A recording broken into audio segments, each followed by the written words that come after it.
terkait kerusakan Jalan Letu Karim Kadir Gandus yang alami kerusakan hingga saat ini. Akan dilakukan percepatan perbaikan pada tahun 2025.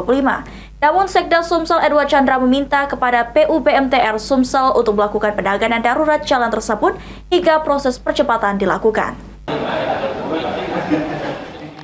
Ditemui usai menghadiri paripurna di DPRD Sumatera Selatan, Sekda Sumsel Edward Chandra mengungkapkan jika pemerintah Provinsi Sumatera Selatan melalui Dinas PUBM telah menganggarkan untuk perbaikan Jalan Letu Karim Kadir Gandus yang rusak pada tahun 2025.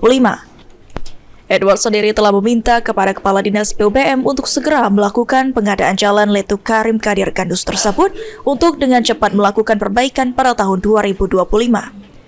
Sampai menunggu proses perbaikan dilakukan pada tahun 2025, Sekda meminta kepada Dinas PUBM untuk melakukan penanganan darurat terlebih dahulu.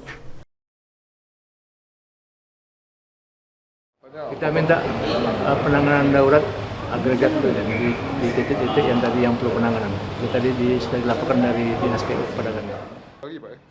Sementara itu, Ketua Komisi 4 DPRD Sumatera Selatan Yan Suri mengungkapkan akan mengecek langsung kondisi Jalan Letu Karim Kadir Gandus yang rusak. Dan menurut Yan Suri, idealnya lokasi tersebut dibangun jembatan, bukan lagi jalan. Sebenarnya itu kemungkinan ku dengar informasi itu ya, karena aku belum lihat langsung. Secara teknis katanya harusnya jembatan. Idealnya apa ya? Idealnya. Udah tuh salurannya itu diperbesar.